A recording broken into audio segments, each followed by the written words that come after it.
September 1974. Lincoln Elementary School, Omaha, Nebraska. Fluorescent lights buzz overhead. Children's voices echo down colorful hallways. Nina Volkoff clutches her 8-year-old daughter's hand as they step into their first American classroom. The teacher smiles warmly, opens her desk drawer, and pulls out a bright red lollipop. "Great job answering that question, Katya," she says, extending the candy toward the little girl. But instead of joy, Nina's face shows pure horror. Her hand shoots out, gently pulling her daughter back. In the Soviet Union, Nina was taught that giving children sugar as rewards was dangerous, a Western poison that would ruin their minds and bodies. Teachers who did this would be fired, maybe worse. Yet here in America, this sweet gesture was so normal, so routine, the teacher kept a whole drawer full of candy. As awkward silence fills the room, Nina struggles to explain in broken English why she won't let her child take what every American kid gets without question.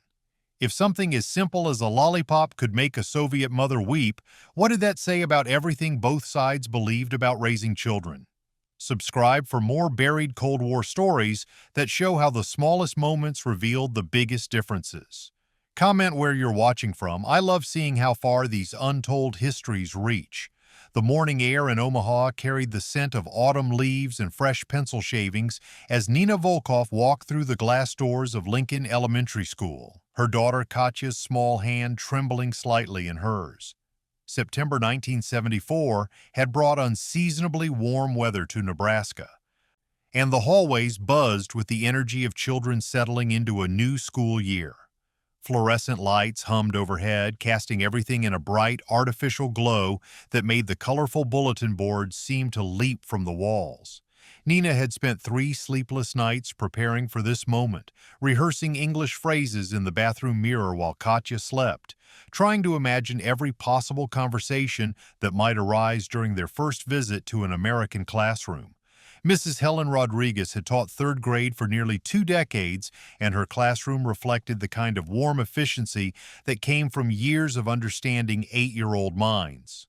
Alphabet strips lined the walls above the chalkboard, and student artwork hung in neat rows beneath windows that looked out onto a playground where swings moved gently in the breeze. The smell of chalk dust and that particular scent of construction paper mixed with the lingering aroma of cafeteria lunch from down the hall. Mrs. Rodriguez had been briefed about the new Soviet exchange family, part of the Ford administration's careful efforts to ease Cold War tensions through cultural programs, but she approached the visit with the same genuine enthusiasm she brought to meeting any new student and parent. Nina's eyes swept the room, cataloging everything with the careful attention she had learned growing up in Moscow, where details mattered and assumptions could be dangerous.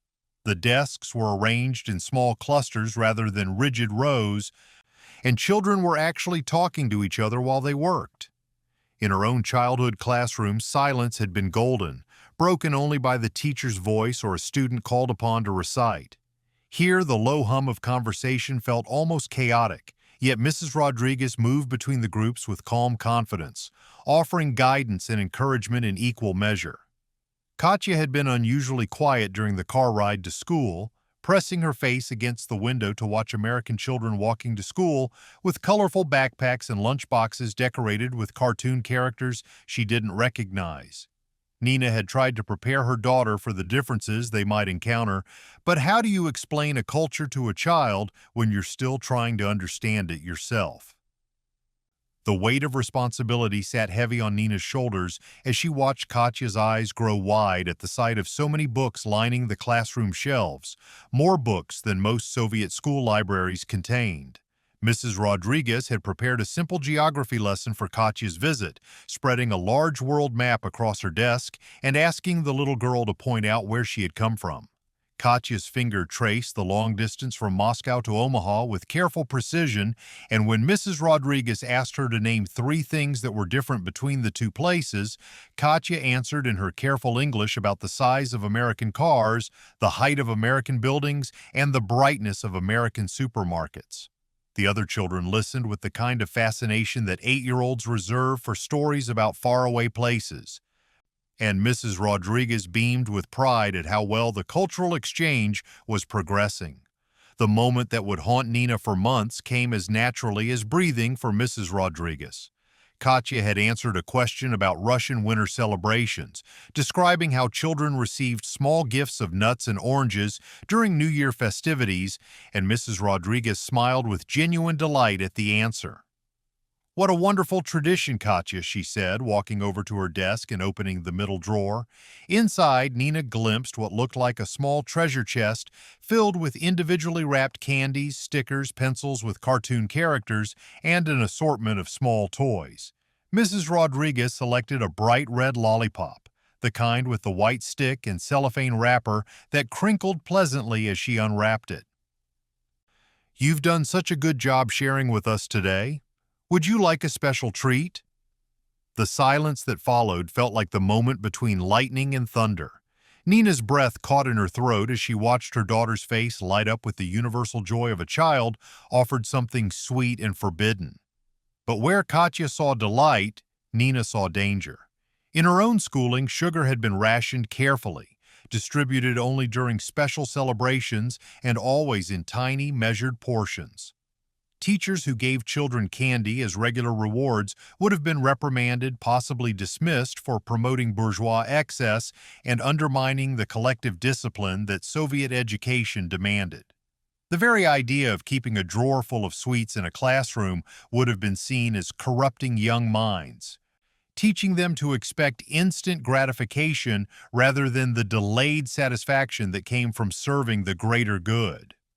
Nina's hand moved before her mind could catch up, gently but firmly taking Katya's wrist just as her daughter reached for the offered lollipop.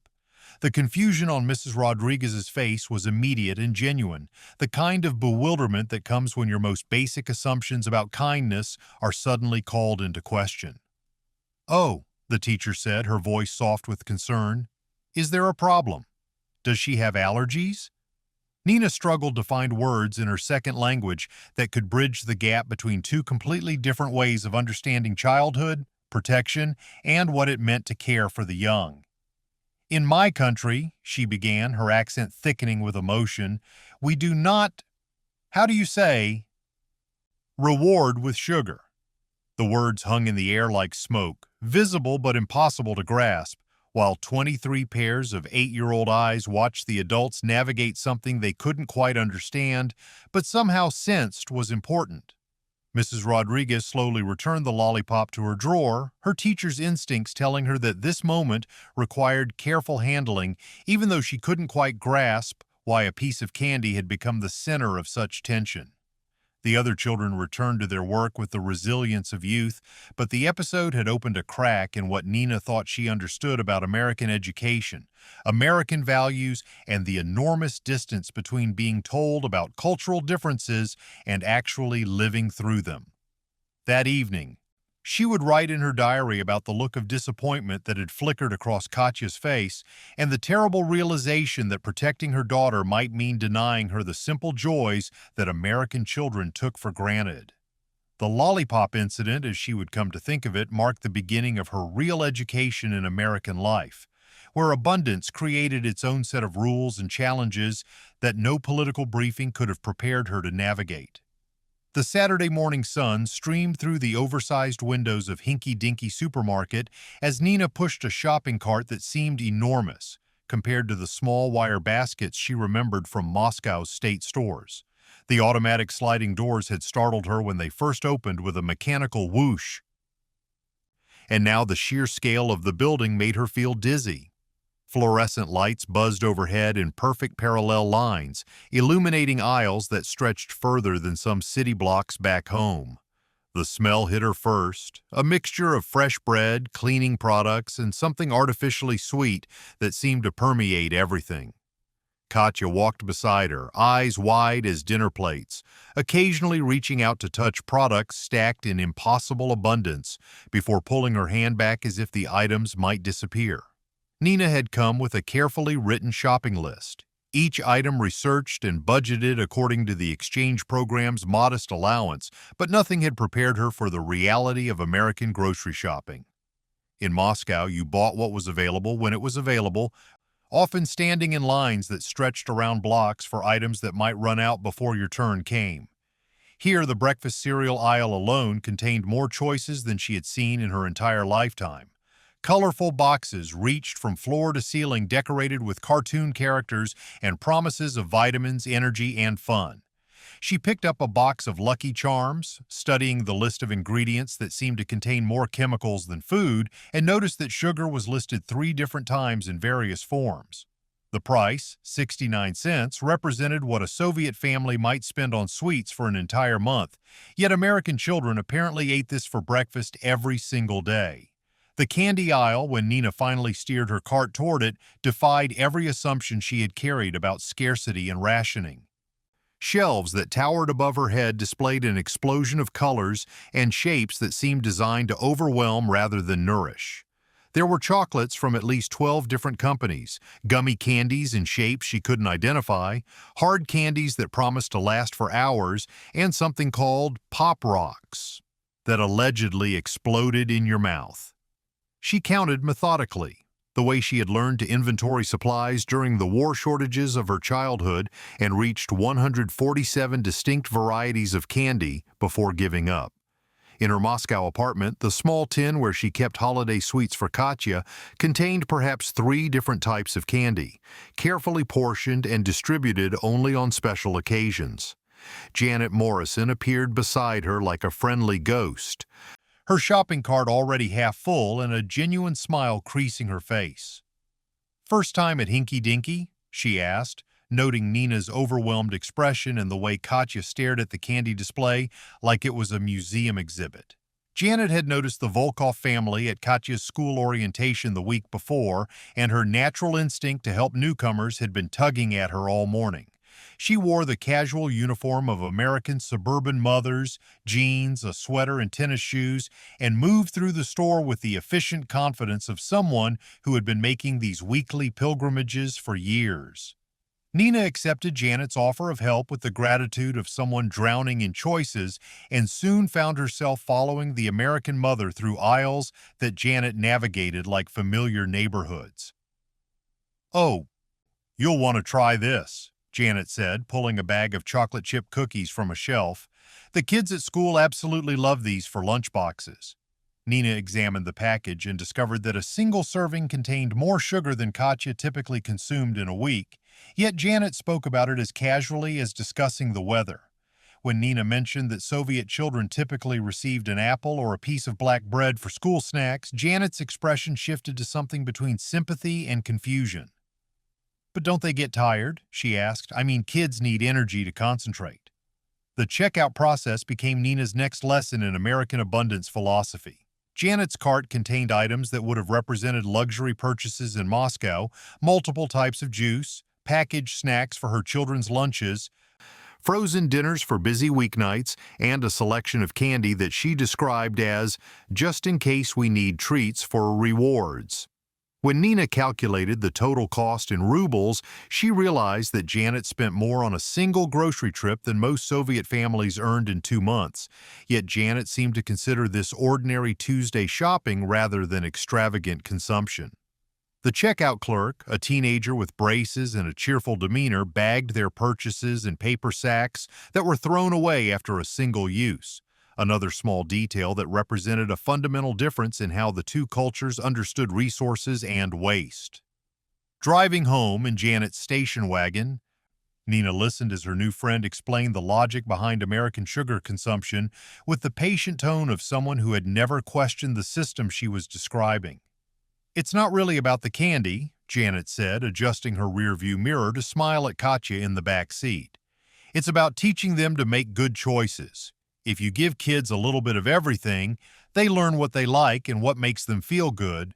If you forbid things, they just want them more."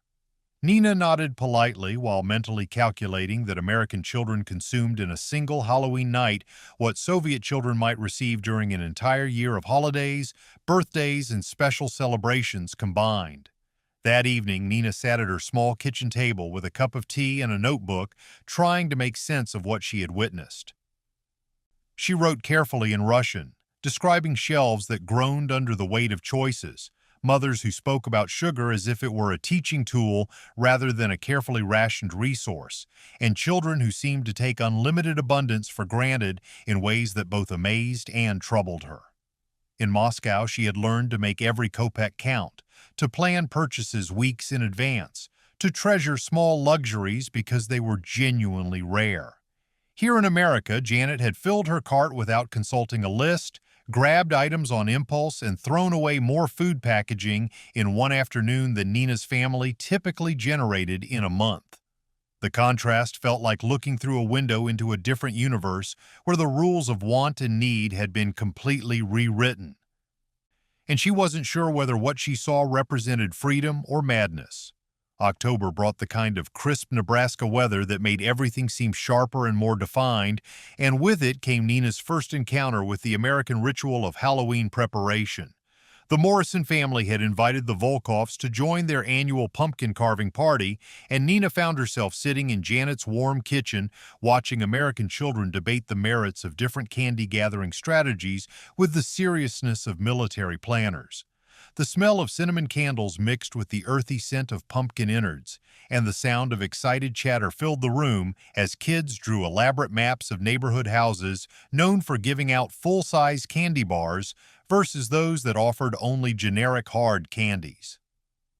Nina observed this planning session with growing bewilderment, realizing that what she was witnessing represented a fundamental philosophical difference about how children should learn to navigate the world. Janet handed Nina a cup of coffee and settled beside her at the kitchen table, pulling out a well-worn paperback book titled The Art of Positive Parenting that bristled with bookmarks and handwritten notes in the margins. "I've been meaning to show you this," Janet said, flipping to a chapter about reward systems and motivation techniques. "It really helped me understand how to encourage the kids without being too controlling." Nina read the highlighted passages with growing amazement. Discovering that American child psychologists advocated giving children choices specifically so they could experience the natural consequences of their decisions. The author argued that protecting children from minor mistakes like eating too much candy and getting a stomachache prevented them from developing the internal wisdom they would need as adults to make larger, more important choices. This approach stood in direct contradiction to everything Nina had learned about child rearing from her own mother and the official Soviet parenting manuals she had studied before Katya's birth. In her suitcase upstairs, she kept a small red book titled Collective Responsibility in Child Development that emphasized the community's duty to shield young minds from harmful influences until they were mature enough to understand the greater good.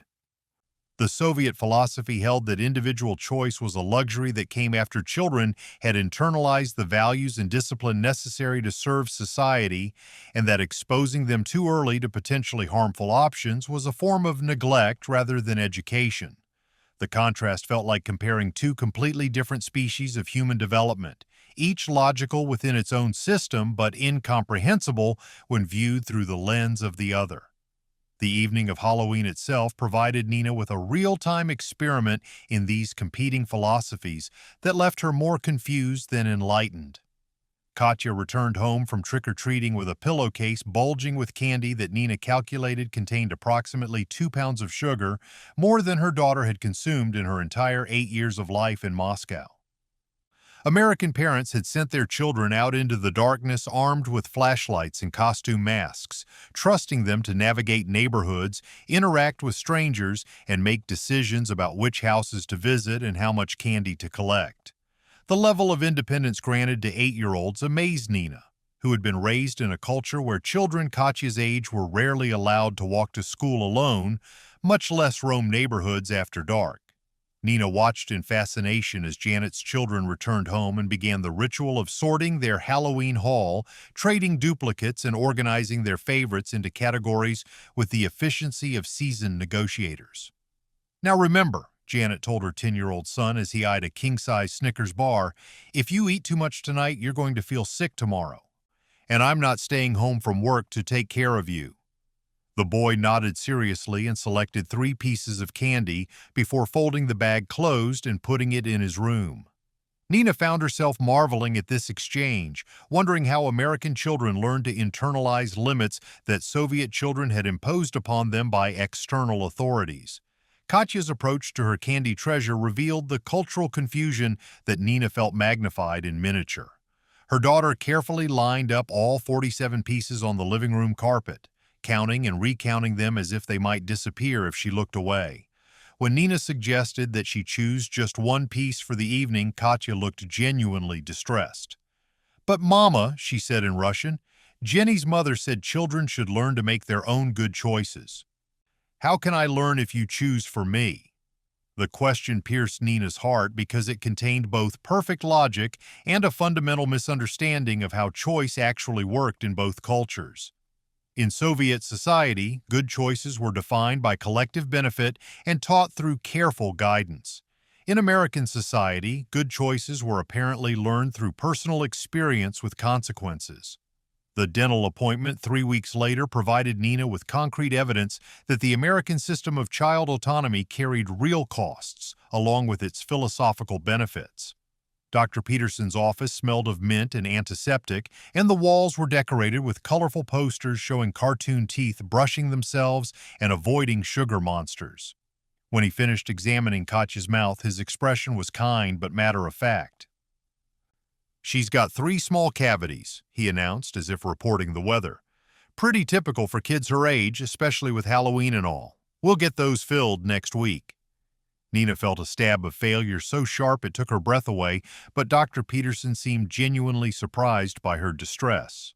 "Oh, don't worry about it," he said cheerfully. "Most American kids get their first cavities around this age. It's just part of growing up." That evening, Nina wrote in her diary with handwriting that trembled slightly from emotion and exhaustion. "In Moscow, Katya never had a cavity because I controlled what she ate. Here she has cavities because Americans believe she should control what she eats. Both systems claim to love children, but we cannot agree on what love looks like in practice." She paused, pen hovering over the paper, before adding the question that had been haunting her since Halloween night. If Soviet children never learn to choose because we choose for them, and American children learn to choose by making mistakes that damage their health, which system actually prepares them for the complexity of adult life? The question hung in her small apartment like smoke, visible but impossible to grasp, representing the gap between two cultures that both believed they had discovered the only right way to raise human beings. November in Omaha brought the kind of gray skies that seemed to press down on everything, and with them came Nina's first parent-teacher conference that would shatter her growing appreciation for American educational methods. The fluorescent lights in Lincoln Elementary's multipurpose room hummed overhead as folding chairs scraped against linoleum floors, filled with mothers and fathers clutching cups of weak coffee and manila folders containing their children's progress reports. Nina sat between Janet Morrison and a woman she didn't recognize, listening to conversations that gradually revealed a darker side of American childhood that no cultural orientation had prepared her to understand. The woman beside her, introduced as Carol Bennett, spoke in hushed tones about her 9-year-old son's recent diagnosis with type 2 diabetes, a condition that Dr. Peterson had explained was becoming increasingly common among American children, but remained virtually unknown in Soviet pediatric medicine. Carol's story unfolded with the weary resignation of someone who had been fighting an invisible enemy for months, describing how her son Tommy had begun gaining weight despite playing on 2 different sports teams and riding his bicycle to school every day. The school nurse had recommended cutting back on sugar, but Carol laughed bitterly as she explained the impossibility of that suggestion. "Have you seen what they serve in the cafeteria?" she asked, pulling out a mimeographed lunch menu that listed chocolate milk, fruit cocktail and syrup, and sweetened cornbread as standard offerings. "And that's just lunch. Tommy gets up and has cereal with sugar for breakfast, comes home to snacks that his friends bring over. And then we're supposed to fight about dinner too?" Nina found herself calculating the daily sugar intake Carol described and realized that American children consumed more sweeteners in a single week than Soviet children encountered in an entire month. Yet this consumption was so normalized that questioning it seemed to mark parents as extremists rather than concerned guardians. The revelation that truly shook Nina came during a conversation with Mrs. Rodriguez after the formal presentations had ended. The teacher, whom Nina had come to respect and trust over the past 2 months, confided her growing concerns about what she called the sugar problem that seemed to be affecting more children each year. "I've been teaching for 20 years, Mrs. Rodriguez said, her voice lowered to avoid being overheard by other parents. "And I've never seen kids this restless, this unable to concentrate for more than a few minutes at a time." She described having to build multiple snack breaks into her daily lesson plans because children seemed incapable of focusing without constant refueling, and how the candy rewards that had once been special treats had become expected entitlements that students demanded for completing even basic assignments. The woman who had offered Katya that first lollipop as a gesture of kindness now revealed herself to be trapped in a system that required increasingly elaborate bribes to maintain classroom order. Nina's education in American marketing realities began the following weekend when she accompanied Janet to a Saturday morning cartoon session with their children. The living room filled with the cheerful sounds of animated characters selling breakfast cereals, toys, and snacks with the relentless efficiency of propaganda campaigns, but propaganda designed to benefit corporate profits rather than state ideology. She watched in growing amazement as advertisements specifically targeted children with messages about independence, rebellion against parental authority, and the emotional necessity of owning particular products. Count Chocula promised magical powers, while Tony the Tiger suggested that athletic success depended on choosing the right breakfast cereal. Between cartoons, Nina counted 17 different commercials for sugar-based products, each one carefully crafted to convince children that happiness, friendship, and personal worth were available for purchase at the local grocery store. The waste that Nina witnessed during these November weeks challenged her assumptions about American abundance in ways that left her feeling physically sick. At Katya's birthday party, she watched 8-year-olds take single bites from cupcakes before abandoning them for ice cream, then leave the ice cream melting while they investigated party favor bags filled with candy they would later discard in favor of something newer and more exciting. The amount of perfectly good food that ended up in Janet's garbage can after the party would have fed Nina's family for 3 days in Moscow, yet the American children moved through this bounty with the casual indifference of people who had never known scarcity. When Nina mentioned the waste to Janet, her friend looked genuinely confused by the observation. "But there's plenty more," Janet said, as if Nina had misunderstood some fundamental principle of mathematics. "If they're not hungry, why force them to eat?" The emotional breaking point came on a particularly gray Thursday afternoon when Nina picked Katya up from school and discovered her daughter throwing away a perfectly good chocolate bar because she had grown bored with it after eating only half. The sight of that discarded candy, representing more sugar than Nina's childhood friends had received during entire birthday celebrations, triggered something primal and painful in her chest. She found herself standing beside Janet's station wagon, crying over a piece of candy while American parents walked past with the polite blindness that suburban neighbors use to navigate each other's emotional breakdowns. Janet appeared beside her with tissues and gentle concern, asking if Nina was homesick or worried about something back in Russia, apparently unable to imagine that abundance itself could be a source of genuine grief. That evening, Nina wrote a letter to her sister in Moscow that she would never send, describing the strange heartbreak of watching children treat miraculous plenty as ordinary background noise. "They have so much that they cannot taste anything," she wrote in careful Cyrillic letters. "We have so little that we taste everything twice, once when we receive it and once again in memory. I thought their system would teach Katya to choose wisely, but I think it might be teaching her that nothing has value because everything can be replaced." She paused, pen suspended over paper, before adding the observation that had been growing in her mind like a tumor. "What terrifies me most is not that she will become spoiled by their abundance, but that she will become numb to it, accepting waste and excess as normal parts of life. If you cannot feel gratitude for plenty, how can you feel gratitude for anything at all?" December arrived in Omaha with the kind of biting wind that seemed to cut through everything, carrying with it the smell of wood smoke and the promise of snow that would blanket the city in silence for months to come. Nina sat at her small kitchen table on a gray Tuesday morning, writing in her diary with hands that trembled slightly from more than just the cold seeping through the apartment's single-pane windows. The words came slowly in Russian as she tried to capture the strange grief that had been growing inside her chest like ice forming on a pond. "I have wept 3 times since coming to this country," she wrote, pausing to steady her pen. "Once for the candy that Katya threw away without thinking, once for all the candy she was never allowed to have in Moscow, and once because I realized that both tears come from the same love and I no longer know which sorrow serves her better." The revelation had come to her the previous evening while watching Katya organize her remaining Halloween candy with the methodical care of a jeweler sorting precious stones. Her daughter had eaten only about half of her trick-or-treat haul, but instead of throwing the rest away like her American friends, she had wrapped each piece carefully in tissue paper and stored them in a shoebox under her bed like a treasure hoard. When Nina asked why she was saving candy that would grow stale, Katya looked at her with 8-year-old wisdom and said, "In case we go back to Moscow and I need to remember what plenty feels like."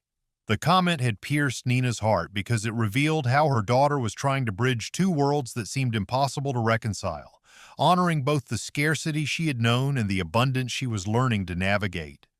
Janet Morrison found Nina crying over her coffee cup later that week, and instead of offering the usual suburban comfort of cheerful distraction, she simply sat down at the table and waited. The December afternoon light filtered through the kitchen curtains, casting everything in the soft gray tones that made honest conversation feel safer, and when Nina finally looked up, Janet's expression held the kind of understanding that comes only from mothers who have questioned everything they thought they knew about raising children. "I've been thinking about what you said," Janet began, her voice carrying none of its usual bright confidence, "about how we reward kids with sugar and you don't. And I realized I don't actually know why we do it, except that it's what everyone does." The conversation that followed lasted 3 hours and covered territory that neither woman had expected to explore when they first met in the grocery store cereal aisle. Janet admitted that she sometimes felt overwhelmed by the constant pressure to provide her children with choices, activities, and opportunities that seemed to multiply faster than she could manage them. "Sometimes I think we give them so much that they can't appreciate any of it," she confessed, describing how her 10-year-old had recently complained about being bored despite having a bedroom filled with more toys than entire Soviet families owned. Nina found herself nodding in recognition, even though her concern came from the opposite direction. "We gave Katya so little that every small thing felt enormous," she said, but maybe that made her afraid to want anything because wanting always ended in disappointment. Janet leaned forward, her coffee growing cold as she searched for words to express something she had never articulated before. "You know what's funny? We probably give our kids too much candy, and you probably don't give them enough. But we're both trying to solve the same problem. How do you raise a child who can be happy without being spoiled, who can appreciate good things without taking them for granted?" Nina felt something shift in her chest, a loosening of the tight knot of confusion and guilt that had been choking her for months. "Yes," she said quietly, "we want them to understand the value of sweetness without being destroyed by it. We just disagree about whether children learn value through having or through wanting."